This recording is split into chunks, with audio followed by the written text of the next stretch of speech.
Well, thank you, and let me add my words of welcome to all of you who come here tonight to hear a talk on science and religion, naturalistic explanations of religious belief in science. I want to say thanks to Judy for coming and agreeing to give a response tonight. I first met Judy probably in my first semester here at Trinity Western, probably 12 years ago. And I remember, you may not remember this, but I remember immediately having a very philosophically rich discussion about the nature of the human person, whether we have a non-physical soul or should be thought of as completely material beings. And the thing that impressed me about Judy right from the start was that not only did she have a deep understanding of psychology and neuroscience and the biology of human persons, she had a very authentic and real ability to navigate the philosophical landscape, which is not always something you find among people who have their primary discipline in the natural sciences and social sciences. So we were in for a real treat with her response today.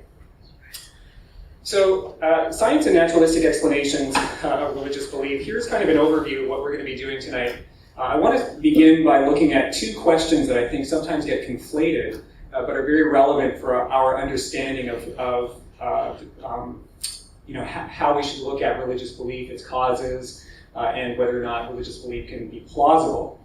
After we look at these two questions and kind of separate them out in conceptual space, I want to talk specifically about one way in which one attempt that we've seen throughout history to understand religion, to understand the phenomenon of religious belief, and that falls under this general heading of naturalistic explanations of religious belief. More specifically, I'm going to survey 4 different ways in which we can provide a naturalistic explanation, but I want to focus a little bit on the fourth one in some detail, which is the cognitive science of religion, which is in many ways a very robust, empirically informed model for understanding how it is that people come to believe in supernatural agents and come to believe in gods. And then as time permits, I want to talk a little bit about theology and science. 2 questions. The first question I'm calling the why question. And the why question is one that has puzzled thinkers, puzzled political theorists, puzzled philosophers, and to some degree theologians throughout the millennia, and that is this. Why is it that people believe in God? This becomes more pressing at different times and places. There were moments throughout the 20th century when our best and brightest minds thought that for sure religious belief would be eradicated, but the persistence of religious belief, even in Western liberal democracies, was puzzling to people. Why is it that people believe in God? For example, why is it that people come to believe that God exists? What are the general factors that might give rise to belief in a supernatural agent? And this could be at the level of generality, that there is a God, that naturalism is false, that there is some kind of supernatural agent that acts in the world and that acts on the world. It could also ask this in a very fine-grained way. Why is it that people come to believe the very specific things that they do about God? That God is a Trinity, that God knows your name, that God has a plan and a purpose for you, that certain texts that we have transmitted through history have an authoritative status as revelation from God. What is it that causes people to think that things like this are true? Why do people believe in God? That's the why question. We can also ask the evaluation question. So suppose we're able to give some set of good answers to the why question. Suppose we're able to provide a level of analysis as to why people believe in God, such that we're able with confidence to identify those factors, right? Those either psychological or cultural, whatever they may be. Suppose we're able to identify those factors that do give rise to belief in God. We can then ask what I'm calling the evaluation question. What's the evaluation question? Well, are those processes that give rise to religious beliefs intellectually trustworthy? Right? So if it's the case that some particular cognitive process is going on that gives rise to religious belief, what we might ask is a process like that the kind of process that we should think gives us reason to believe that those outputs are true? Right? Or if it's a cultural process, if it turns out that most people believe the things that they do about God through some kind of culturally significant process, we can ask, of that culturally significant process, is that the kind of process that should give us confidence in its outputs? Is it intellectually trustworthy? The kind of process that generally leads to truth, at least in most cases. Well, that's to kind of leave things in the realm of the abstract and in the realm of philosophy and conceptual landscape, but we might now make it personal. I'm assuming that there are some of you here who do believe in God. I might ask of you personally. I'm looking now at Megan. Why is it that you believe in God? What are the factors in your own life that have caused you to believe in God, right? And now in my tradition, Mennonite Brethren, kind of mainstream, generic evangelical, when someone asks, so what do you believe about God? Tell me your faith story. The language that's used in response is often of, well, this is now the opportunity to share one's testimony, right? You tell your own faith story, your own faith journey, how you came to accept Christ, let's say, how you came to believe the things that you do about God. And a common way of telling this story, at least in my tradition for those who were raised in Christian homes, was to start by saying exactly that. I was raised in a Christian home. I don't ever remember a time where I didn't believe. I've always somehow believed in the transcendent, that there is a God who loves me. But it's more than that, right? More than just never not believing. I have seen God at work in my life. I believe in God because I have seen the hand of God in my life. There have been significant moments in my life when I have sensed that God is speaking to me, whether in worship, whether in response to prayer, whether as a time of praise, whether as through a time of trial. When I look back at my own life, the testifier goes, she says that I have seen God at work. And so this might be part of the explanatory story that's given in response to the question, well, why do you believe in God? Well, how can I not believe? I've seen God at work. Well, what kind of explanation is this? What kind of response is this to the why question? I'm going to say that these are examples of supernatural explanations. And they're supernatural explanations because this kind of story appeals to the act of God as doing something which is giving rise to belief in God, right? We're appealing to some sense of supernatural agency, and so therefore we're calling this a supernatural explanation, right? So that's, I'm not making any judgment about whether that's plausible or whether that's not. I'm just kind of identifying that as a sortal category. When someone asks, why do you believe in God? One move that a person can make is to appeal to the act of God as doing something that gives rise to belief in God. Supernatural explanations. And now for something completely different. Naturalistic explanations are not like that. Naturalistic explanations are attempts to explain religious belief without appealing to divine agency.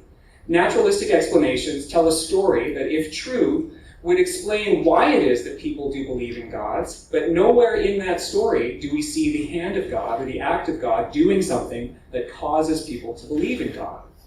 So you don't require the existence of God in order to explain why it is that people do believe in God, right? So we have kind of supernaturalistic explanations on the one hand, and naturalistic explanations on the other, right? And the difference is whether or not God is needed to explain why it is that people believe there is God.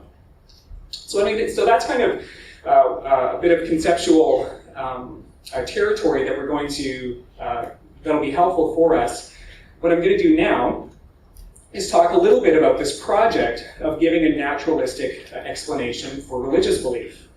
So one venerable approach in explaining religion naturalistically is what I'm calling the history of religions approach. There are scholars, perhaps even in this room, who could give a much better description of the history of religions approach to understanding religion. Some scholars locate this approach in the late 19th century as historical criticism of the Bible, and its methods became well known throughout Europe. There was a particular school of scholars that looked at religion writ large and noticed that when it comes to the formation of sacred texts in Christian religion, there seems to be a strong cultural influence that has marked the progression of these texts through time. And so, having said that, one mark of the history of religions approach is to say that what people believe about God and why people believe that there is a God is really a product of the culture that they're in. And so here's a simplistic kind of history of religion's story as to how and why people believe in gods. When you have primitive tribal cultures, you're going to believe in a primitive tribal god. When you have a more complex society that requires a different type of god to kind of order and manage, you're going to get much more complicated and bigger gods to be able to manage that kind of society. What's the lesson? Well, what it is that people believe about God is largely a function of their cultural and historical moment, right? So we can see that what people believe about God is a product of their culture. So primitive cultures generate a primitive religion. Complex cultures generate a more complex religion. You don't need the existence of God to tell a story like that as to why it is that people believe in God. Moving now to Freud. Freud, of course, major figure in the history of psychology, and Freud is known for his treatment of religion as a type of belief that people form in response to a faculty of wish fulfillment. See, Freud had this theory that the idea of human beings negotiating life that lacks purpose would just be too hard psychologically to manage. If we really came face to face with the reality that our life lacked purpose, lacked meaning, if we really came face to face with the reality that the best father in the world was our, finite, imperfect, in many cases terrible fathers, this would be too hard for us to manage. So what happens, says Freud, is that we make up a story. We make up a story not only not involving a finite, imperfect father, but we make up a story involving a perfect, super powerful heavenly father. And this, says Freud, is a self-defense mechanism that we have, that we invent in order to help navigate the cold and pitiless world that we have. It's an unconscious mechanism. It's not one that we reflectively identify, except for Freud. And we're able then to, this allows us to navigate the cold world. Right? So we have an explanation as to how and why it is that people do believe in God, but nowhere does the agency of God figure into that story. Well, Marx also offers his theory of religion, but not surprisingly, Marx is going to talk about religion in economic terms. And Marx's explanation as to why people believe in God is this. People are attracted to religion, attracted to the notion of a transcendent order, attracted to a particular kind of salvation story in the hereafter, because there's no hope for salvation in the here and now. This is because people fundamentally are oppressed and exploited. So for Marx, people are attracted to religion because it's an escape from their own story of oppression, which is very real and imminent.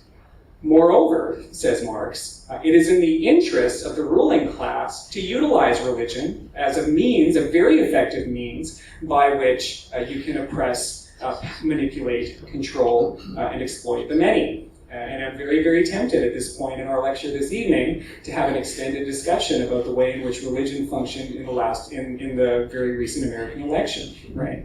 The way to which religion was used as a tool to encourage people to vote a particular way because of certain kinds of theological claims. Religion is utilized by the few to control the many. Right, so these are all, what these stories all have in common is that they're attempts to understand why it is that people believe things that they do about gods. And no part of this story is the agency of God attributed as a cause. Well, what about the evaluation question, right? So this is all in response to the why question, why it is that people believe in God. What about the evaluation question? Well, what was the evaluation question? The evaluation question asked, if we are able to identify the processes by which people come to believe in God, are we able to assess their intellectual merits? Are processes like that the kind of processes that we should think are trustworthy, the kind that are intellectually respectable, the kind that we should think generally lend itself to true belief?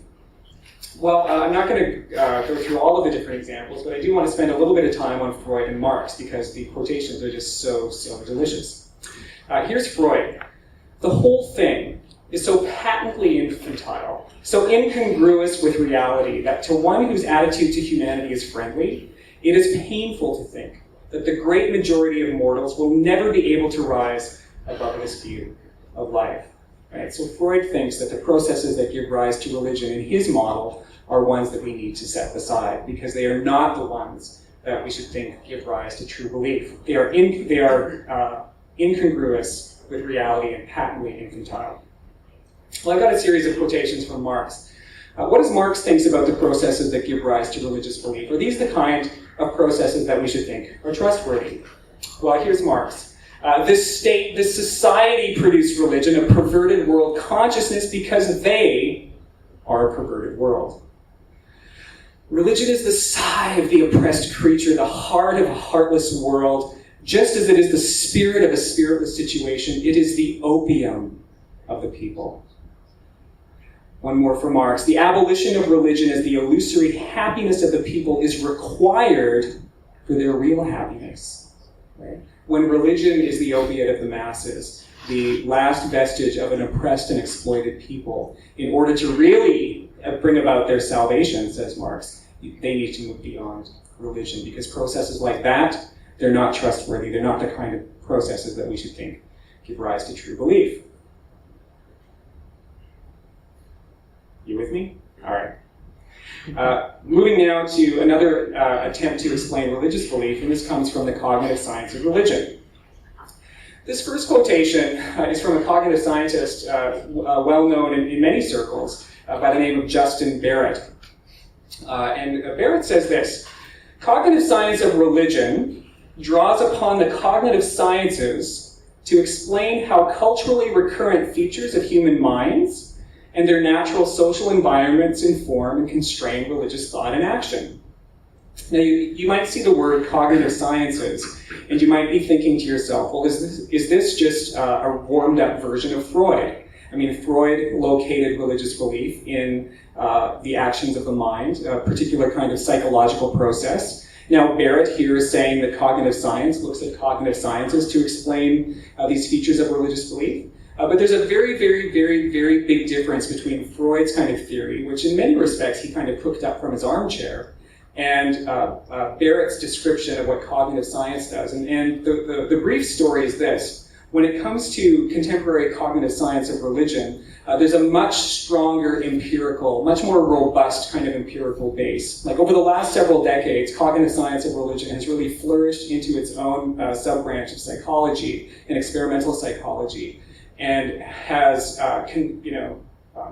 the current models, and I'm going to give you in a few slides the standard model of cognitive science of religion as it is today, draws on a very robust set of research programs that have empirical data behind them. Right now, it's not physics; it's psychology, which means that the connection between data and theory is a little bit not tenuous in a bad sense, but it's not quite as direct as what we see in particle physics. However, the point of what I'm saying here is that there is a much stronger empirical basis for what cognitive science is saying, because the research agenda that they are a part of is doing experiments that are across lifespan, are across cultures, right? And so there's a much more stronger connection to empirical science. Well, so what is the framework? What is the model in cognitive science of religion?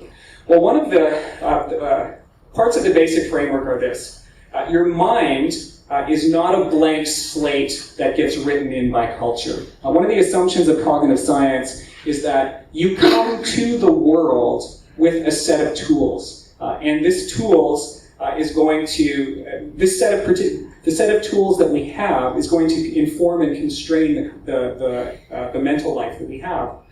The mental tools that we come to experience with are intrinsic. They're part of being creatures who have brains like we do, and they're not generated by culture.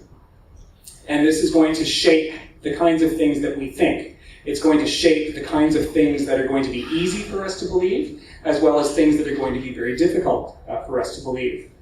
And so when it comes to explaining religion, right, this is a matter of showing how the recurrent mental tools that we have and the common kind of environmental factors that we have either support or resist the spread of religious beliefs. And so the cognitive scientist isn't denying that environment and culture has an influence in terms of what we think about God, but she just says that what environment does is tune or shape these pre-existing mental tools that we come to experience with.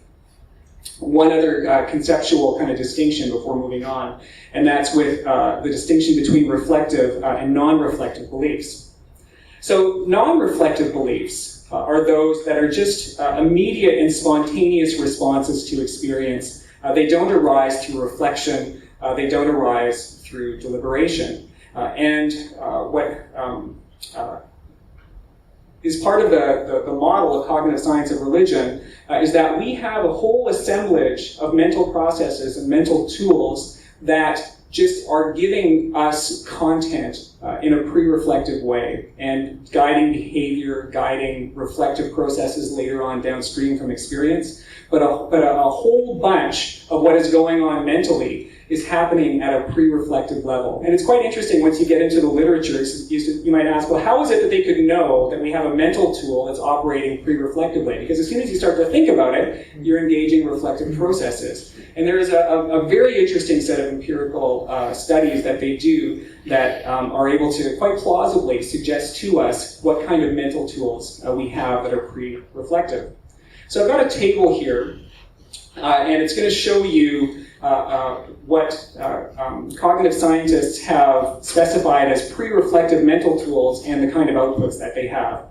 Right, so one tool is a process that's called naive physics. And for example, this mental tool might be the process that guides your behavior and suggests that you believe that unsupported objects fall. Now it's interesting, one of the things, you don't need to teach people that unsupported objects fall. This is supported by empirical research, and it's just the kind of thing that instinctively, cross-culturally and at different points of lifespan, people will come to think is true.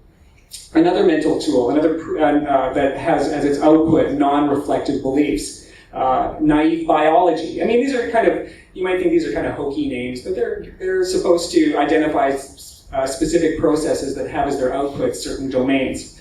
And here's another thing, you don't have to teach people that dogs don't give birth to kittens. You don't have to teach people that raccoons and possums are very similar. Right? Well, why is it? Well, the hypothesis is that there's a mental process that is geared towards, as its outputs, non-reflective beliefs about living things.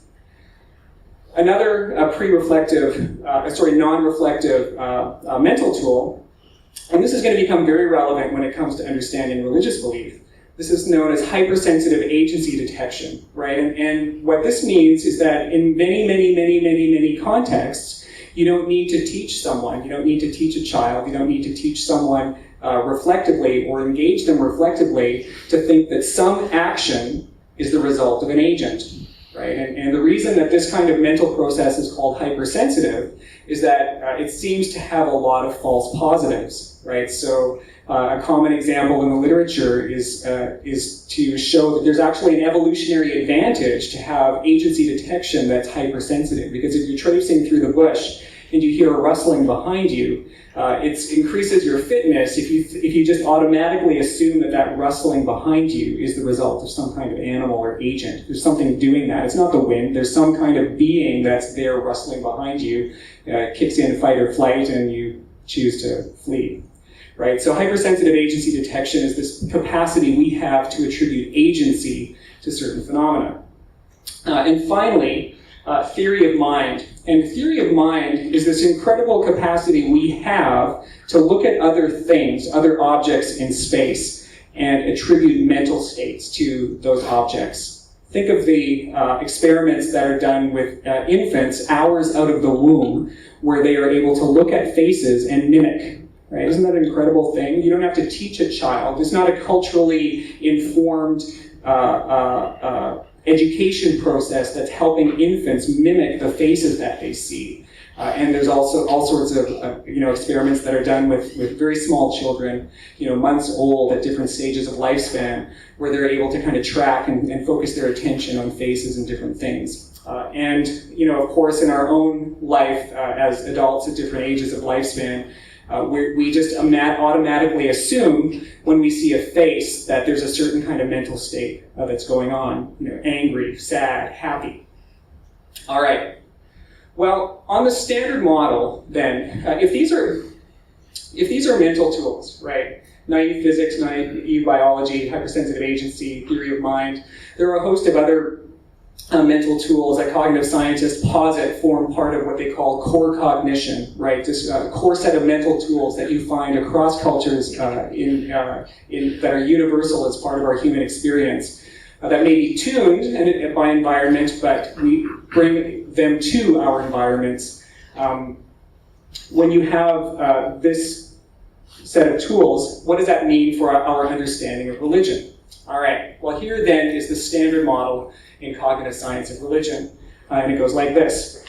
Supernatural agent beliefs, right? Belief in gods, belief in spirits, belief in big gods, super gods. They arise and they persist because they're the natural outputs of innate cognitive mechanisms. When you have a mind that has agency detection as part of its toolkit, when you have a mind that has theory of mind as part of its toolkit, this ability to attribute mental states to things, this ability to attribute agency to events in the world, it's very natural to look around in your environment and say, God did that. It's very natural to see certain events in nature and say, well, God must be very angry. God must be very pleased, right? So when you have kind of a mental array like the ones that we have, belief in supernatural agents is just a natural byproduct. Religious concepts, though, are sufficiently counterintuitive that make them optimally suited for recall and transmission. So you need to have God beliefs that are, the properties that you attribute to gods have to be sufficiently like the properties you attribute to humans to make them intelligible, but they have to be sufficiently different to make them memorable. If you had a god who did exactly the same thing that human beings did, well, why would that person be a god? Or if you had a god who had properties that were so complicated and so hard to remember that you couldn't exactly remember what that god was like, those kinds of supernatural agent beliefs wouldn't persist. Religious beliefs are attributed then to be beneficial to us in our attempts to form stable and group relationships. Now, there's kind of a distinction. Most theorists within cognitive science of religion don't go so far to say as we are selected for religious beliefs, that religious beliefs themselves are adaptive and selected by natural selection to contribute to our own survival and reproduction. However, many, in fact most, would say that it turns out that religion and religious beliefs and supernatural agents do contribute to our ability to form stable group relationships. And when you're an evolving society, knowing who's on your team is helpful for you to navigate life, right? And one way to find out who's on your team is to find out who believes the same things that you do about gods. Religious beliefs also persist on the standard model because they contribute to grand stories that help us make sense of our world. They're inference-rich, and they are able to be incorporated into all sorts of rituals, which are meaningful and help us in all sorts of ways.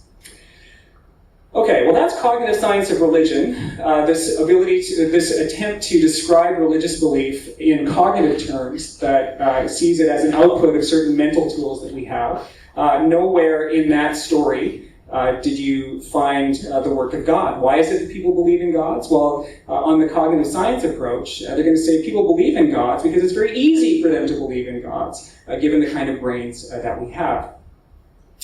So cognitive science asks, what is the nature and function of our current assemblage of mental tools? What is the cognitive toolkit that we bring to experience? And on the current model, there's naive biology, physics, hypersensitive agency detection, theory of mind, and an array of others. Now, evolutionary psychology is a cognate discipline, but it's not to be confused with cognitive science. It's actually different, but it is often intertwined. And what evolutionary psychology asks is a different question. Given the mental tools that we have, why is it that we evolved with this particular arrangement? What kind of purpose does naive biology have in our evolutionary backstory? Why do we have agency detection? And so what the evolutionary psychologist does is locate our cognitive development within our evolutionary backstory. And so when you have kind of an evolutionary story to tell as to why we evolved with theory of mind, why we evolved with agency detection and naive biology and naive physics and a host of others, you then can describe supernatural agent beliefs as a purely natural phenomenon. Cognitive science of religion is going to tell us what tools are operative when you and I form religious beliefs. And evolutionary psychology tells us why those tools were selected for. Now, I said earlier that most cognitive scientists don't go so far as to say that a religious belief and the tools that generate them were selected for producing religion. The standard model, most theorists, with a few exceptions, but most theorists think that, well, agency detection was selected for the purpose of attributing agency. And theory of mind was selected for the purpose of attributing mental states to other people. And these both have their independent survival and fitness-enhancing qualities. It just so happens when you put them together in the cognitive cocktail that constitutes Homo sapiens, as a byproduct, you get gods. As a byproduct of these mental tools that were selected for other purposes, you get belief in gods and supernatural agents. All right, so the why question.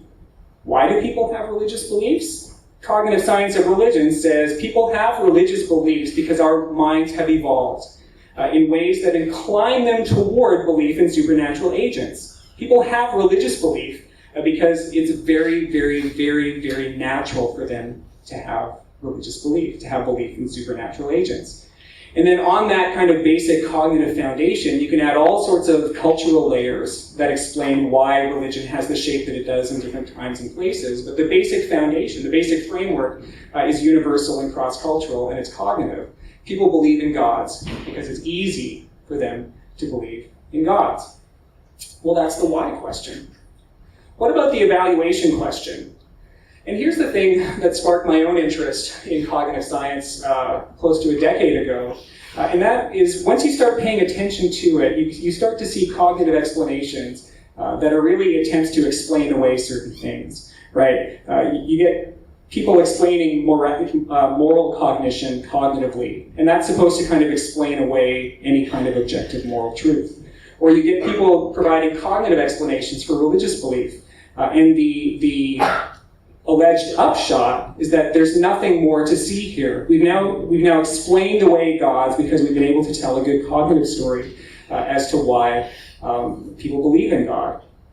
And so if you don't believe, if you don't need God to explain belief in gods, and if the actual existence of supernatural agents is irrelevant to belief in gods, then the inference is that there is no God, or it's unreasonable to think that there is a God. We've now explained God away. And one prominent researcher in this field, Jesse Bering, is known for this very, very strong kind of expression of this inference, right? We've got this naturalistic model. We don't need to believe in God anymore. We can kind of throw this all to the side. Bering says this. Do you know which quote this is, Judy? We've got God by the throat, and I'm not going to stop until one of us is dead, right? So just this idea that once we've got this naturalistic model from cognitive science, we've now explained God away. As soon as people understand the nature of the science, they're not going to believe anymore. Well, is that really right?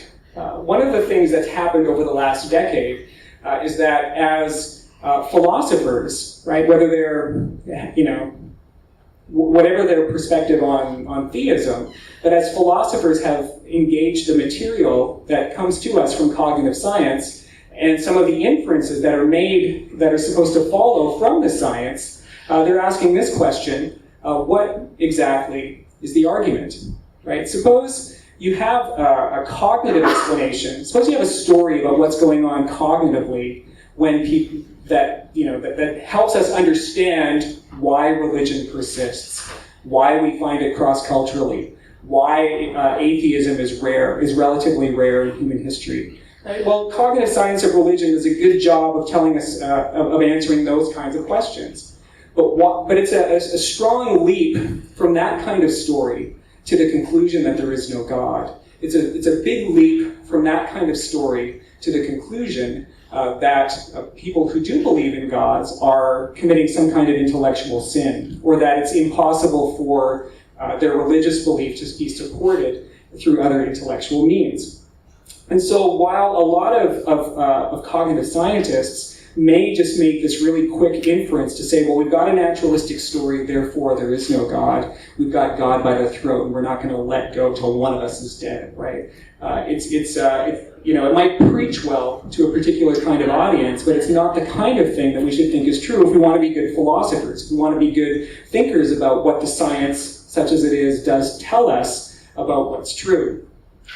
So here's a quotation by Michael Murray, and it goes like this. These models, right, and Murray's now talking about models that come to us from cognitive science, if correct, show not one thing more than that we have certain mental tools, perhaps selected or perhaps spandrels, byproducts, which under certain conditions give rise to the beliefs in the existence of entities which tend to rally religious commitments. Right? So what Murray's saying here is that what cognitive science of religion, insofar as it's accurate, tells us is that cognitively, this is what's going on when people form belief in supernatural agents. It doesn't tell us anything more. But pointing that out, to continue, does nothing all by itself to tell us about whether those beliefs are justified or not. The mere fact that we have beliefs that spring from mental tools selected for by natural selection is by itself totally irrelevant to the justification of beliefs that spring from them, right? And so even some cognitive scientists themselves, Justin Barrett, in a co-authored piece with the philosopher Ian Church, makes a similar kind of point when he argues that actually there's some level of accuracy to the beliefs that to the processes that give rise to religious beliefs. At least we should think that there is, because they seem to be accurate in all these other ways, right? So just the fact that we have a naturalistic story by itself doesn't tell us anything about whether we should accept the outputs of these beliefs, these processes at some level. So just to kind of wrap up this section, evolutionary psychology, cognitive science of religion, is consistent both with a purely naturalistic description of why it is that people believe in God, but it's also consistent with a theologically informed, theistic account of truth-aimed belief in God. So, for example, you might find, if there is a God who created cognitively rich creatures in his image, you might think that you would expect that those creatures would find it easy to believe in the supernatural, right? It's not, there's a theologically informed way to nuance the cognitive science that actually makes very good theological sense. You would not think it's surprising that creatures evolve with agency detection and a theory of mind in order to make it very natural for them to accept the transcendent, to think that naturalism is false, and to accept the belief in a supernatural realm, right? So it's not, there are lots of different ways to interpret the models that we have, and it's consistent with a naturalistic account, but also perfectly consistent with a theologically informed account of truth-aimed belief in God. All right, so I've skirted around different issues that are relevant to theology and science. And I want to talk a little bit, I've just kind of presented to you data from cognitive science of religion. I've kind of presented to you data from evolutionary psychology and how those two fields kind of interact. I wanted to talk about different ways to engage what are called evolutionary debunking arguments, right? So evolutionary debunking arguments appeal to an evolutionary process to undermine or debunk a certain kind of claim. Right, so suppose you locate religious belief in some kind of evolutionary process. Some people might claim that this debunks religion, right? Or suppose, let's just leave it at that. Well, there's one way for religious believers to engage evolution in what are called debunking arguments, and that's to say, look, I'm just going to dismiss this argument out of hand because it uses the E word. It talks about evolution, and I'm just going to dismiss it because there's nothing to see here. As soon as you appeal to evolution, then all bets are off. I'm just not going to engage. I'm justified to just close the door on any discussion. And I'm going to call that the bad way. All right, so that's one way to engage debunking arguments, but we're going to call that the bad way. A better way, a better way to engage debunking arguments, and this is what we see in work by Christian philosophers like Michael Murray, Ian Church, Kelly Clark, other philosophers who engage the cognitive science. A different way is to try and understand, well, what's the argument, right? What is being claimed here? What is the premises that are offered in support of a conclusion? Try and isolate those premises, and as good philosophers ask, well, why should we think that this is true? Try and assess the evidential support and the conclusions that are drawn from these arguments. And what you find when you do that, actually, is that a lot of the literature among the cognitive scientists, it just assumes that certain conclusions follow from the data, but it's actually not the case. And very interestingly enough, no greater philosopher than Richard Dawkins cites the work of Justin Barrett, right, in his work, The God Delusion. Dawkins cites Barrett's research as proving that as showing that cognitive science has proved that there is no God, that belief in God is irrational. Cites the work of Justin Barrett. Barrett is a Christian. Barrett did his undergraduate degree at Calvin College before doing his PhD at Cornell. Barrett was a youth minister for a period of time where he worked for Young Life. Barrett believes in God. Barrett doesn't think his own research undermines the claim that there is a God, and yet Dawkins just sees this data and makes a very quick inference. As philosophers kind of engage this material, they want to go and do this look at this second way. Isolate premises, assess evidential support, and find out kind of what the argument is. And this, of course, is the good way. I spare no expense at graphics for this presentation. All right, so that's two different ways to engage evolutionary debunking arguments.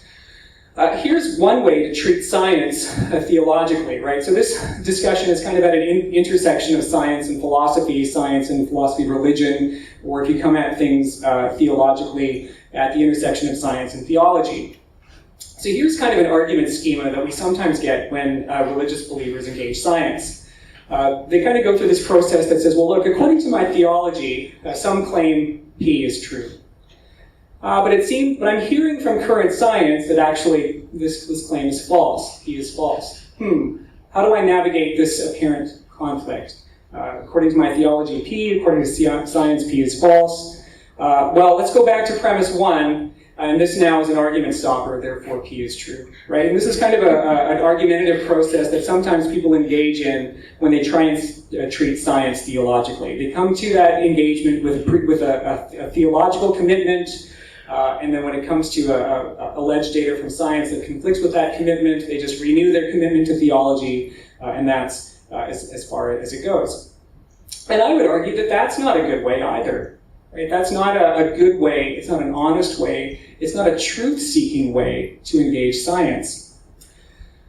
So science can, in my view, and in many cases should, inform our theology. It should constrain what we think is true about God and the good life and the world that God has put us in. Right? And this is because science is our best way to engage certain kinds of questions. What kinds of questions? Empirical scientific questions. And if our theological commitments put us into conflict with contemporary science, we need very, very, very, very, very good reason to reject what it is that science is telling us. So I do think that science can and should, in many cases, inform our theology. I would actually argue, more controversially, that so should philosophy and history and archaeology and other disciplines that go beyond the sciences, but that's a topic for another night.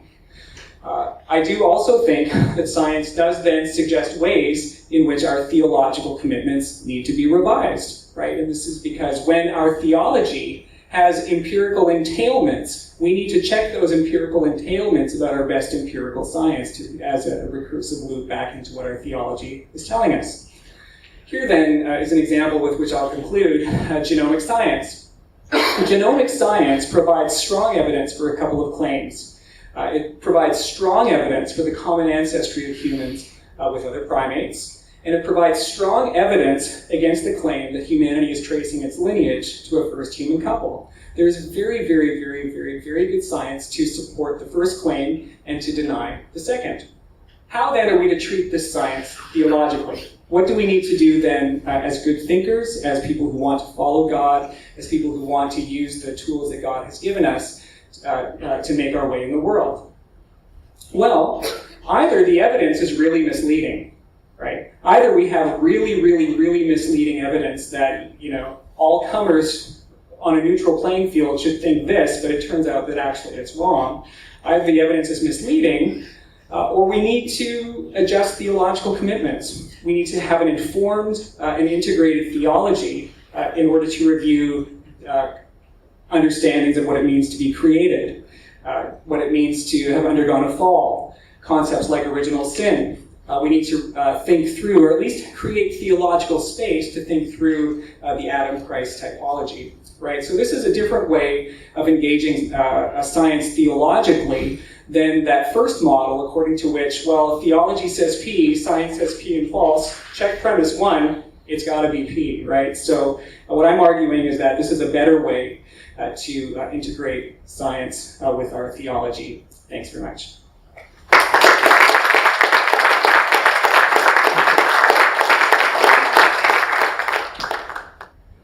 Thank you so much for that provocative and formative talk, Myron. I think it follows especially nicely on the talks that we had last week from Tom McLeish. And I want to encourage you, people who didn't hear Tom's talks, to get his book and to think through what he talks about in the areas of science and religion. Tom's book, in my opinion, is one of the best things that I've ever read about the book of Job. And I bet most of you didn't know that you can fit science and religion into Job. Well, Tom argued that we should not see science and theology as enemies or non-overlapping magisteria, but as two disciplines that both deal with the same reality, the entirety of reality, because there is only one reality. Okay? So I recommend his book to you. Now, moving back to Marx and Nietzsche. And by the way, I'm going to kind of keep mostly to my notes because otherwise I will tend to talk for way too long. Rather than deprive you of time to ask questions, I will stick to some notes that I have. I'm going to bring in addition to Marx and Freud, Nietzsche, because Ricoeur, the philosopher, has referred to these three guys as the masters of suspicion, because they hold that we believe in God not because of misinterpreted facts or wrong cognitions, but because of ulterior motives.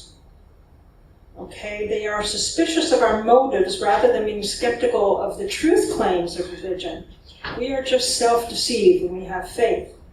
And, well, you know about Freud and the Oedipal complex. I think it's kind of amusing that Freud never mentions women at all. It's the Oedipal complex referring to men. And here it is, in fact, religious people are predominantly, or more than 50% at any rate, female rather than male.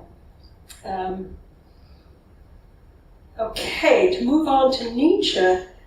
For Nietzsche, religion results from resentment, revenge, cowardice, and the will to have power over others. So in some ways it's similar to Marx, but Nietzsche goes a little bit further, and he admitted that all knowledge is limited by one's perspective. So all interpretations are incomplete. There's no rational grounds to believe in anything. He realized, the master of suspicion, that suspicion had to be suspicious of suspicion itself, and that eventually leads to nihilism, and in his case, well, ends in madness. Now, of course, we need to admit, says Barth, that our motives are always sinful, and that we rely on grace in the end for salvation and not our own intellect, not our own reasoning ability. Christianity teaches, and our experience validates, that we're indeed all wounded, hurting, and sinful people. But we can learn one thing from the masters of suspicion, and that is that the heart of idolatry is the desire to manipulate God, or the unseen spirits, in order to obtain emotional security and power.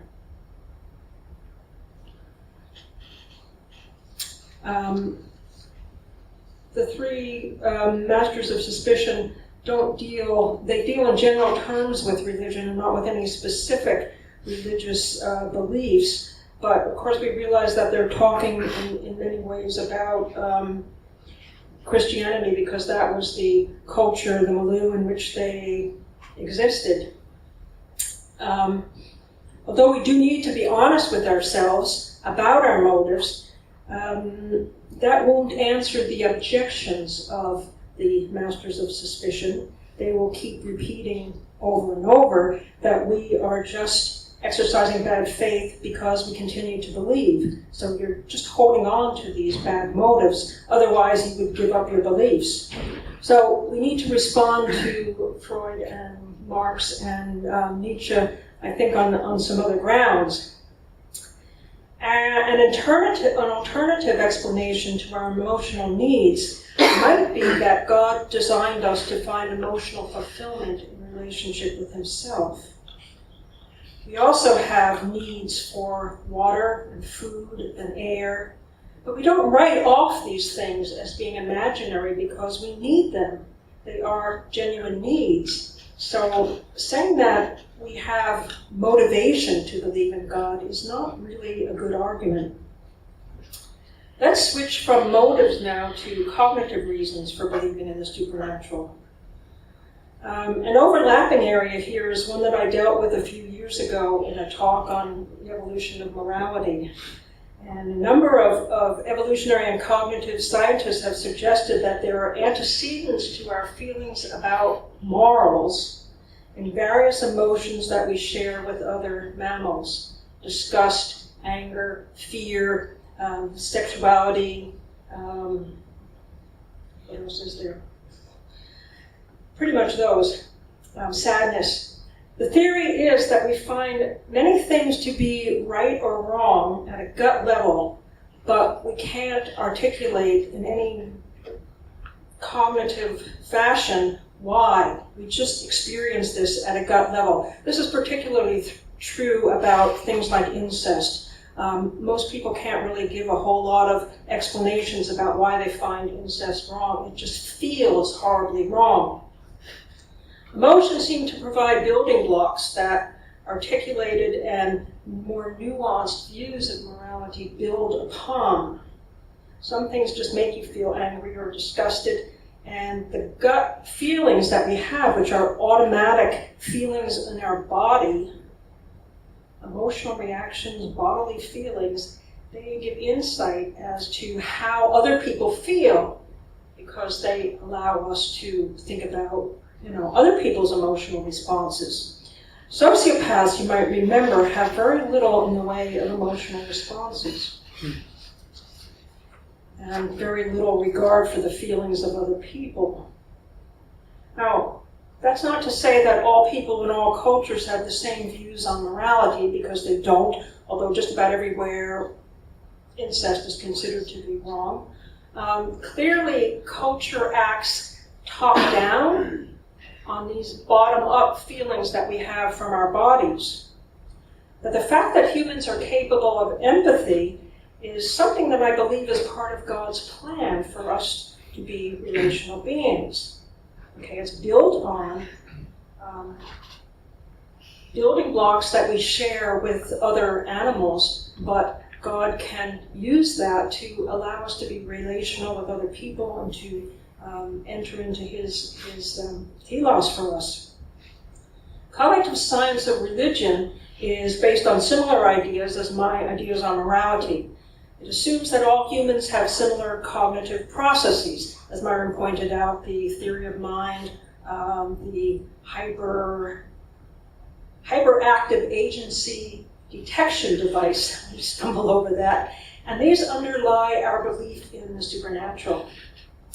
Okay, so there's two possibilities that Myron has dealt with. One of them is that religion is a byproduct, and the other is that it's due to some sort of adaptation, some sort of evolutionary adaptation. It can be an evolutionary byproduct or an evolutionary adaptation.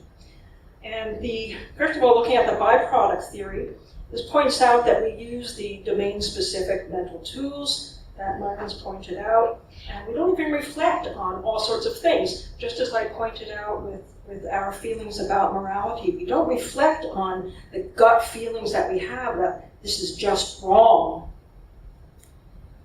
These underlie our religious beliefs, but either they are by accident or they're selected for general cognitive purposes. But we should point out that we use these same cognitive tools for everything that we do. We use these same cognitive tools for science, for watching movies, for twittering on our social media, and so on. So believing in God, Barrett says, is natural. It's something that is just it's built on these basic building blocks that we have, theory of mind and the agency detection. And this is because the way our minds are set up, and it is therefore natural. If you trip in the woods, you're not likely to say, I tripped on an invisible sofa. It's more natural to say, maybe there's an invisible forest spirit that purposely tripped me. It doesn't matter if these ideas are true or not. The point is that our cognitive machinery has a tendency to come up with a supernatural agent, an agent, not an inanimate sofa, but some sort of agent as an explanation for things that we can't explain. Belief in the supernatural is natural. In fact, Barrett thinks it takes more cognitive work to not believe in God, that you need to actually suppress this natural view that there is some divine workings going on. Contrast this with Richard Dawkins' view that special teaching goes into convincing and brainwashing kids to believe. And Barrett actually has some experimental proof for this. He's done a lot of experiments, developmental experiments on children. What do little tiny children think about God? It's hard to get at, but he's done some good work on it. Some would argue that this shows that your beliefs are in fact false because it's just accidental, that your cognitive machinery allows this sort of belief to pop up. It's accidental, so it must be false. But in biology, all sorts of things seem to arise out of accidental components. These are referred to in biology as exaptations or spandrels, as Myron pointed out. Now, if you ask whether we should believe that these cognitive mechanisms, whose origins we have described, are trustworthy, as I said, you need to realize that we use the same cognitive mechanisms in all of our inquiries about the world around us. We use these tools every day. We don't need any special add-on cognitive tool to think about religious belief. The adaptationist theories ask, why did these things evolve in the first place? And the answer is that it promotes pro-social behavior. And it would seem that these mechanisms have been filtered by evolution to be more likely to be true than those that arise as accidental byproducts. That's Barrett's thinking. There's a fellow at UBC, Aaron Noren-Zion, who says that people who use their theory of mind and their agency detectors to interpret quirky things in the environment as forest spirits or gods tended to survive better than people that did not. And then these beliefs facilitated ties to other people. So families or tribes that believed in these spirits survived better. And here we're talking about something called group selection rather than individual genetic selection. Okay, and Noren-Zion adds that belief in the supernatural then developed along the complexity and size of society.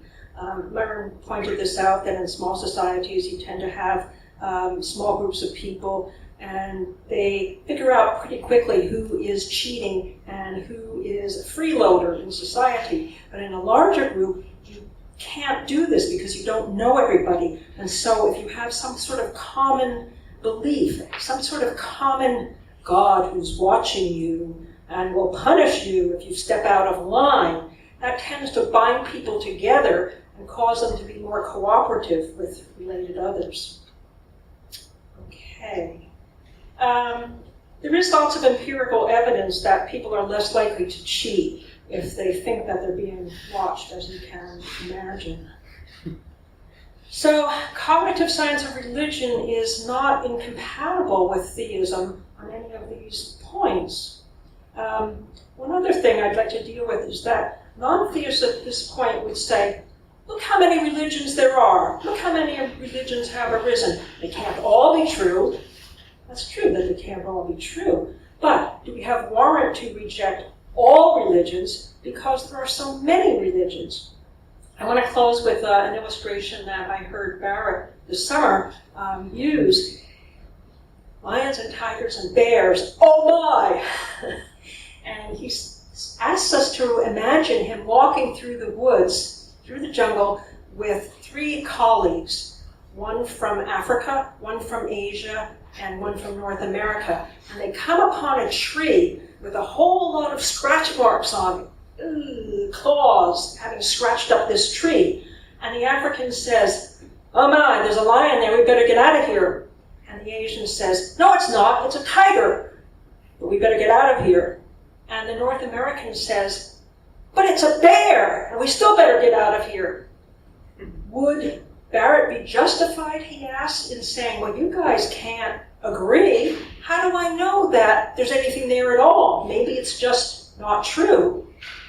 So just because you can't specify specifically the religion that's true doesn't mean that we don't have perhaps some inborn mechanisms that allow us to think about religions. I like to think of this as a sort of general process, like Augustine and like Calvin talk about, that there's some sort of vague general process that leads us to believe that there is a God, and then we need to do our homework and fill in doctrinally what we're going to believe.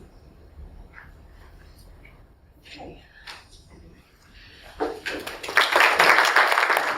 Thanks so much for your lecture. You've introduced some concepts that I need to dig a little bit deeper and reflect upon. But I'm thinking of the verse in Genesis that we're created in the image of God. And if I'm following your line of thought around cognitive science and religion, I'm wondering if you have supernatural agency, i.e. God, or first cause, active in creating somebody who's got cognitive science of religion capability. So being created in the image of God, does that express those 2 components? Am I making any sense? So you're asking, if we accept kind of a model that comes to us from cognitive science as to what's going on mentally when people form beliefs in supernatural agents, how does that connect to the idea that human beings are created in the image of God? Yeah, that a supernatural agency caused the human mind to have those faculties. Yeah, so I think that's probably related to, how a person responds to that question or fleshes that out is going to depend on how one responds to a whole host of other things. I mean, it's an interesting question not only for the cognitive scientist, but for someone, for example, who would accept an evolutionary creation, right? So what would it mean then? How does someone who would accept kind of an evolutionary story talk through human beings, being created in the image of God?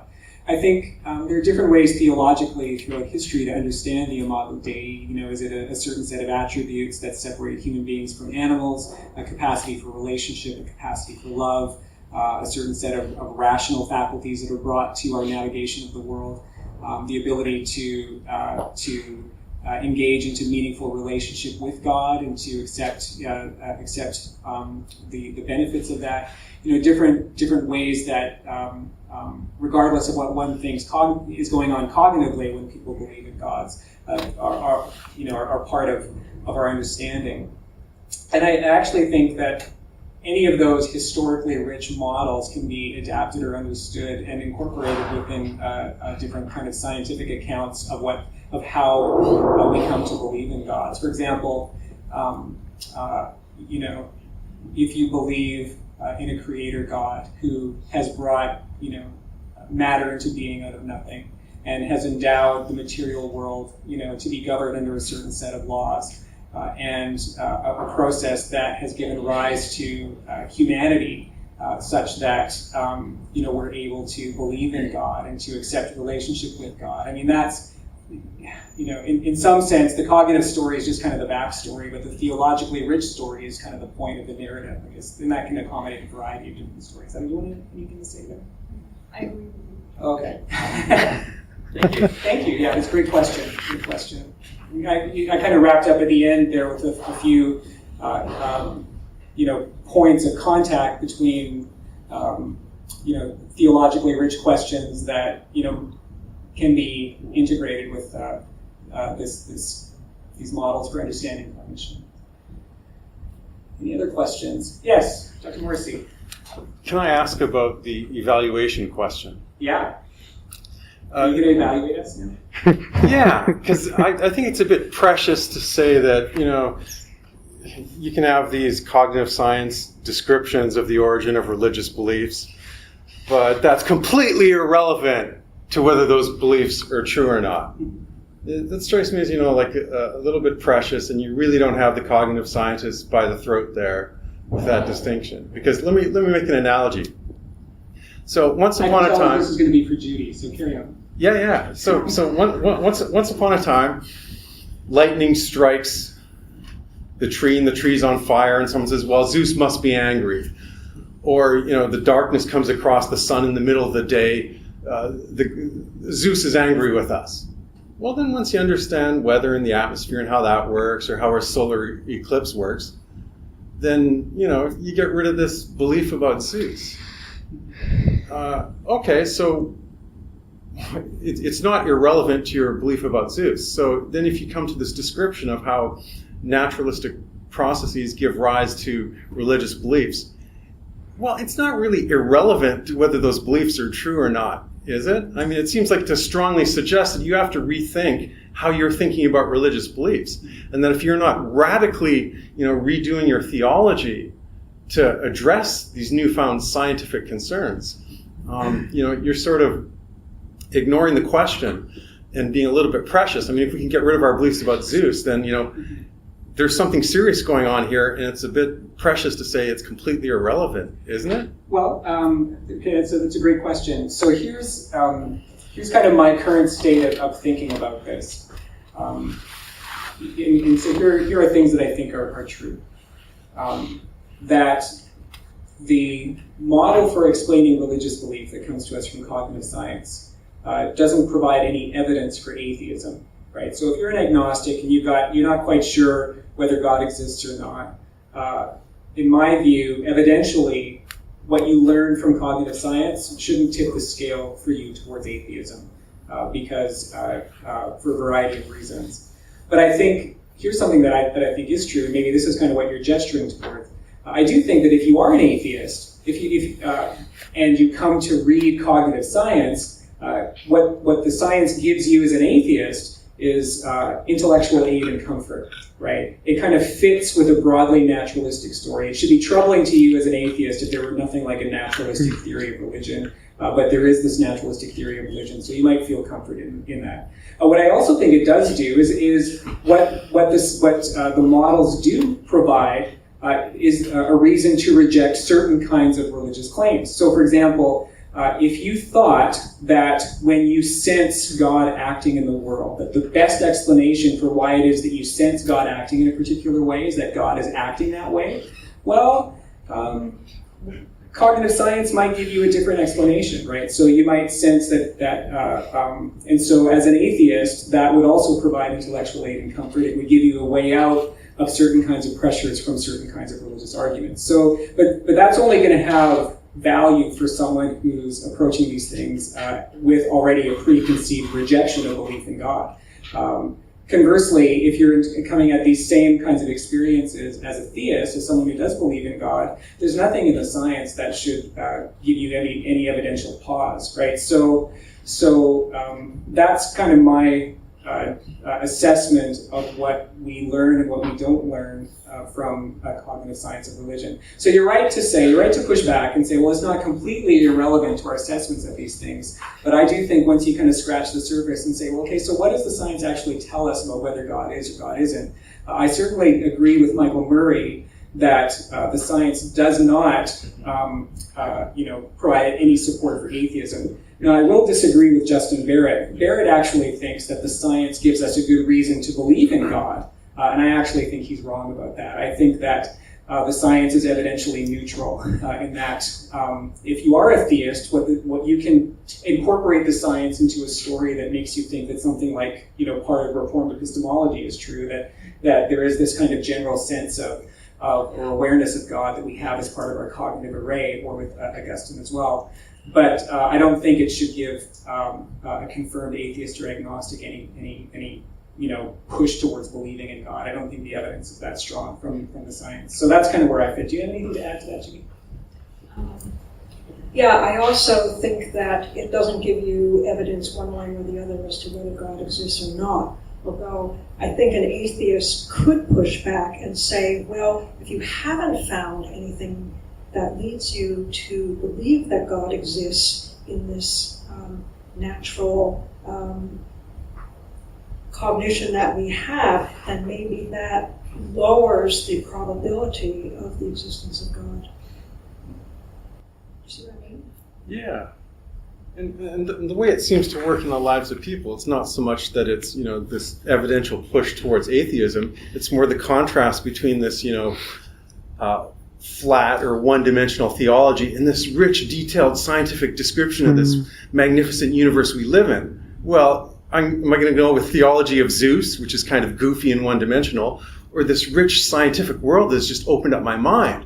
And your theology is offering that, well, so I don't have to declare for atheism. I'll just, leave my upbringing behind and go for science.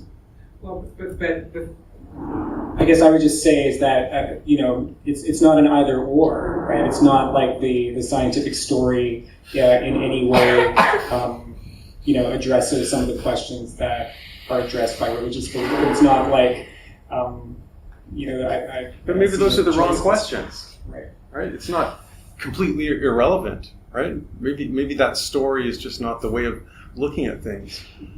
Maybe there's a better way of looking at it. And it doesn't have to be the stark existential choice, either you're with God or you're against him. It's kind of like, well, I'm just being, pulled in this direction. I don't know what to make of that theology stuff right now, so I'll just sort of avoid it for a while. Well, so let 1,000 flowers bloom. I don't know that there's, there are lots of Christians who work in cognitive science and religion. It's not like a draw into the psychology and cognition of religious belief is a draw away from a theological story. It's just a draw into an area to understand the human experience. I still think theology has failed them. They're kind of looking for what theology hasn't given them, and they're finding it in cognitive science. Well, maybe the last point to say in response here is I think you're right in that what you do find in a lot of theological contexts is very quick and dirty explanations for human behavior that appeal only to theological causes and processes that when you scratch them kind of look a lot like saying, well, Zeus must be angry. And if that's the best that our theological story can do, then it's not surprising that people who do find the science rich and meaningful feel like they have to make some kind of choice. I think I think I would agree with you in that respect. Yes, I see that hand in the back. I have a question with regard to why we use the word evolve with respect to cognitive things, right, like theory of mind. I don't know why you feel it has to have evolved over time to the word is now. So what I was doing in that one section of the talk was just distinguishing between cognitive science and religion, which, as I understand the discipline, doesn't, specifically appeal to evolutionary processes. Cognitive science is a multidisciplinary research program that uses, among other things, experimental setups in psychology to incorporate, along with neuroscience and philosophy and anthropology, to give us a description of the mental life, right? And so cognitive science itself is distinct from evolutionary psychology. What you get in evolutionary psychology is the question, okay, well, if this is the array of mental tools that we have, why is it that we have evolved with an array of tools like that, right? So then it's a different kind of question.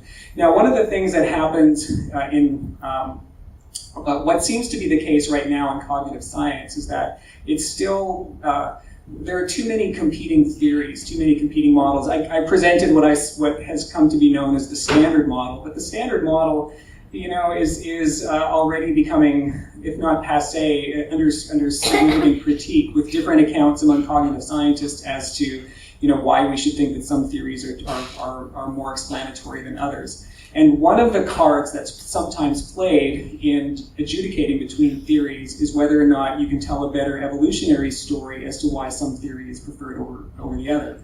So it's right to say that cognitive science is distinct from evolutionary psychology, but they're not unrelated. I mean, if you think that human beings have evolved, then you're going to want to explain cognition in some sense in our evolutionary backstory. So that's just at the level of theory and at the level of the way in which the disciplines kind of connect. Do you have anything to add there? Thank you. Yes. Anyone at all? Sorry. I was wondering if cognitive science itself makes the claim that, or from the evidence we make the claim that it's explaining away the origins of religion as being from the cognitive tools, or if the cognitive tools are just what allow us to apprehend the idea of God, or if these tools are the source of our religion, in a sense. I think it would depend on the cognitive scientists that you were to ask. Some do say that this explains away religion, explains away our beliefs, and obviously people like Myron would say that, but people like Barrett would say that it doesn't. So, and also in follow-up to the last question, cognitive science is a very new field, actually, and it's sort of all over the place. It's very interdisciplinary, and it's beginning to attract a lot of people, but it is very diverse because these people come from very many different disciplines. Yeah, I think that makes Dr. Morris's question more clear, I guess, because it does challenge your faith if you think that these things can account for the origin of religion, not just that they allow you to be religious in a sense. Well, I guess it would depend what you mean by origin, right? So the Michael Murray quotation that I have there, where he said, what these tools explain is not one thing more than we just have a set of mental tools that make religious belief very natural, right? But that, I think you can tell a good theological story according to which that's what you would expect in a world that's, brought into being by God, right? I mean, it would be, it's not surprising that creatures created in the image of God find it very natural to believe in supernatural agents, right? I mean, yeah, I think it's not surprising that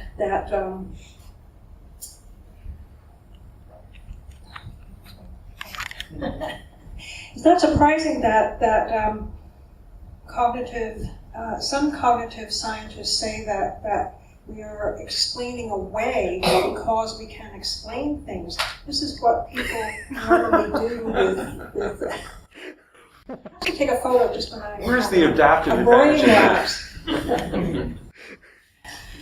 Isn't this what some secularists do with our understanding of the genome? We have the genome with, showing the relationship between all these creatures, and does that explain away there being God? Or do we, as some of us believe, that God is present in the whole working, the whole shebang, that from start to finish, God is at work, and that you might even say that the Spirit broods over the surface of chaos, bringing about our minds as well as bringing order out of chaos in the world. And that helps. Yeah. question back there. On the same topic, could you say that while finding a naturalistic explanation does not outright logically falsify the idea of God, it does take away the commonality of religion, the rarity of atheism, as a starting point or even as a piece of evidence that could count in favor of the objective existence of God. Say that last thing again. That the finding a natural explanation takes away that that commonality of religious belief as a piece of evidence in favor of Right. So God. And if so, then what pieces of evidence does one have if that no longer counts, right? And that's often used. What pieces of evidence are considered valid? Can be used? If I see what you're saying. If all of the starting points are removed because they have other explanations, you no longer have a starting point. You're left with a circle hanging on nothing. mhm. So, All right. what do So you do with that? So I think if I'm understanding what you're saying is that, well, look, someone might argue this way towards belief in God. They might say, well, look, widespread belief in gods and supernatural agents is strong evidence that there is a God. What cognitive science of religion does is it says, well, no, we can give a perfectly... So the best way to kind of frame that argument to kind of make the contrast is to do it as a inference to the best explanation. So if you have a premise that says, well, look, here's an observation. We have this naturally widespread recurring phenomenon of religious belief. People throughout all times and places believe in gods. That's the best explanation for that observation is that there is some kind of underlying supernatural reality. And what cognitive science does now comes along and says, well, actually, we can agree about the observation, right? Religious belief is universal, cross-culturally recurrent, but why should we think that the best explanation for that is an underlying supernatural reality? Maybe the best explanation for that is that we have these this array of mental tools that makes it very easy to believe in God, that have evolved for specific purposes or however it is that they came about. That's why that's a just as good an explanation for the observation. And I would say, yeah, that's probably right. I mean, what that means, that doesn't mean that there is no underlying supernatural reality. It just means that that's not a good argument for it, right? And what the science does do, and this is why I think that if you are an atheist, the science does give you intellectual aid and comfort, but it doesn't by itself constitute an argument for atheism. At the very best, what it does is it provides the atheist some kind of response to what might be not very good theistic arguments, right? So that's actually not a huge, that's not a lot of support for atheism. It's a little bit of aid and comfort, but it doesn't prove that there is no God. So that's kind of the first part of your question. Yeah. It's kind of somewhat open-ended, but could you briefly address the directionality of hermeneutics in the relationship between science and religion? Because you might hear where, like the one you gave, that argument where theology is unidirectional, theology informs science, determines science. Yeah. And in some cases, I would argue you see the opposite, where science is constraining theology, and theology becomes the maidservant of science. So what would you think about something like a circularity? How would that work? I think they should inform each other, and as McLeish pointed out last week, if they both claim to address the entirety of reality, and they do, science claims to address everything that's there in the universe, and theology does as well. If they address the same overlapping things, then they should not be in conflict. As we have only one reality, they have to end up pointing to the same reality. So I think there is some kind of hermeneutical circle. Or spiral. Yeah, spiral's probably better. I would just only add to that to say that for me, I kind of divide labor in research and inquiry according to the type of questions that are being asked, right? So I think that some types of questions are scientific, some types of questions are historical, some type of questions are philosophical, and add kind of a description of a theological question. It's not to say that these disciplines don't inform each other or aren't related to each other, or that we can't incorporate them into a larger theological narrative. But if you want to ask how the cell works, you need to ask a biologist, right? If you want to understand the nature of the fundamental particles that constitute matter, we should ask, some science person, right? If we want to understand the nature of inference and how we ought to reason, we should look to philosophers and others who understand logic and to some degree, mathematicians and others.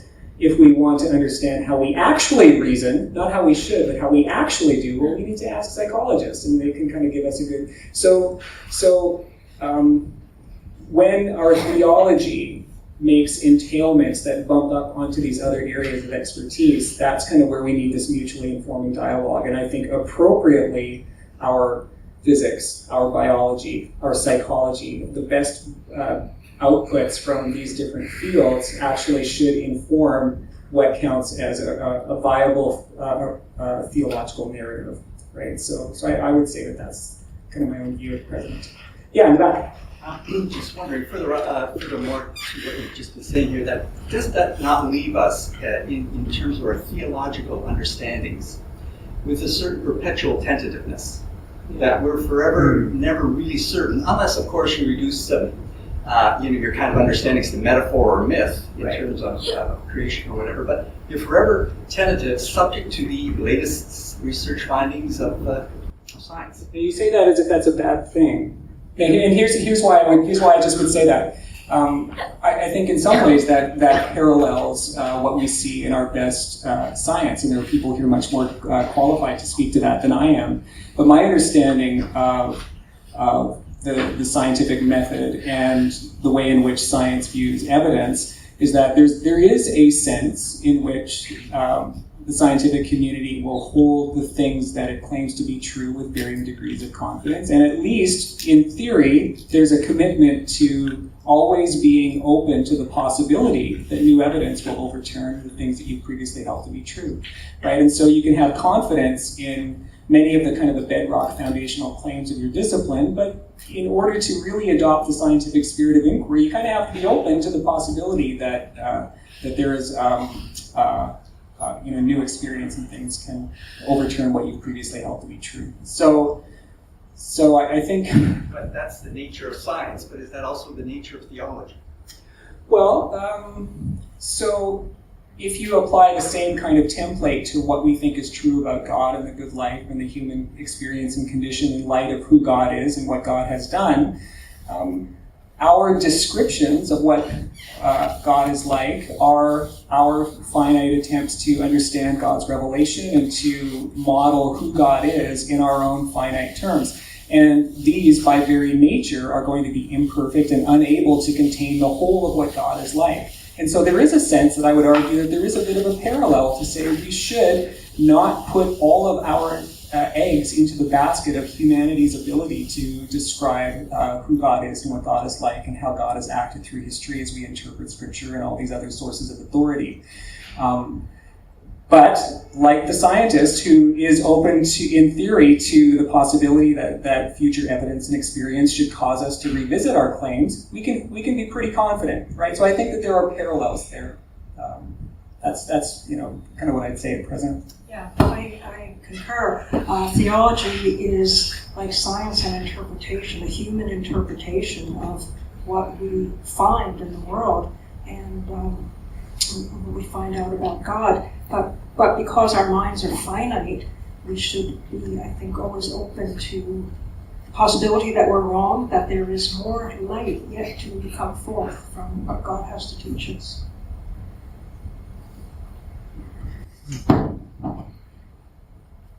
I get it. Mark. If Last question to Mark? If you'll have me. We'll have you. Okay. I can't resist You're because controlling the video, so you can make us look good. Yeah. So we're gonna I will. make lots of time for you. I'm going to edit in the right answer anyway. Take out all the false things. Just wondering. I've done a lot of thinking on the same issue, and I'm wondering what you think of the idea that while what you've said so far is certainly true about how we interpret Scripture and other sources of theological authority, that theology really needs to have some sort of referent that eliminates the tentativeness that I think has no analog in science, because in theology, you have to be able to preach. You have to be able to say that the apostles were not just epistemologically naive, that they shouldn't have been a little more critical realist. Okay, well, Jesus is the best so far, but we're open to other research projects. I mean, we need to be able to say that they weren't naive that way. And I mean, this keeps me up at night. And I'm wondering, how do you do that? How do you get to the point where, yes, we can always understand God more clearly than we have so far, but there's still something that's not tentative in the same way maybe quantum physics is tentative. Do you agree that there's something there that must be plus one? So I think, so the specific kind of thing you're asking about is, for the preacher, right, or for the person who purports to say, "Thus saith the Lord," whether it's the preacher in a congregation or a Christian parent trying to kind of influence their children in a certain way of thinking or acting, for theological reasons, whatever the context is. What's the locus of authority that's according to which the preacher says, "Thus saith the Lord"? Is that kind of what you're asking? Yeah, we need to have the same humility that you're advocating for in science, and I think that's the strength of science, and that's true. But I seem to sense that we need, in theology, somehow to safeguard, to keep ourselves from ending up in perpetual tentativeness, as our friend says. So I think there's a distinction between certainty and confidence, right? And so sometimes in philosophy, there's moral certainty is at least a confidence sufficient to warrant action, right? And so one way to ask your question is to say, well, what's the basis for confidence in proclaiming "Thus saith the Lord"? Or what's the why should we think that some of the claims that we think are true are in fact true, or at least sufficiently plausible to license a certain attitude? And I mean, there are a variety of ways in which, for example, Christian believers have answered that. Some people answer that pragmatically, and they say, well, my confidence in thinking that God is real and that the Bible is true and that the Christian story is true is because it works. Others, put their hope in the work of apologetics and Christian apologists and say, well, my reason for thinking that this Christian story is true is because we've got all these really smoking good arguments, and people who don't get them are just kind of stupid. Some people, are not really critical at all, and they never really think about it, and they just kind of go and assume, and they come to some point in their life, maybe they bump into cognitive science or some other kind of, parallel story, and they find that they don't have any good reason for continuing on in their Christian faith, right? Or sometimes people have been, in the words of one Christian philosopher, been told a story about human origins that's really just a ticking time bomb, right? They've been told some particular story that implies that the Earth is a certain really young age, and they come into contact with a different very well supported scientific story, and then this time bomb that was ticking when they were in youth group explodes in their young adulthood, and they find that they don't have a faith that's left, right? So there's a variety of different ways that people have tried to support their theological story. I guess I would still say that if we try and cash out our faith in terms of certainty, that's a road that I think is actually not biblical, and I think it's actually a road that's going to be destined to failure. So, yeah. I think there also is in science a bottom line, some touch points that we can't let go of. You can't do science unless you believe that there is a reality. that you're not living in the matrix, but that you're experiencing reality, and that the universe is explicable. And so there are certain touch points that you go back to even in science. In terms of theology, for me, the touch point that after I've gone through many circuitous mental wanderings as well, but the touch point seems to always be the resurrection. That is something very difficult, I think, to explain any other way, and if it's true, it's the most astounding thing. So you said, what gave the apostles the authority to preach the way they did? I think it was the resurrection that set them off. Right, so certainly for the Christian, you're going to want to locate your the authority not in you as a person, but in the person of Christ. Thank you all for coming and for these great questions. This has been a lot of fun. Thank you.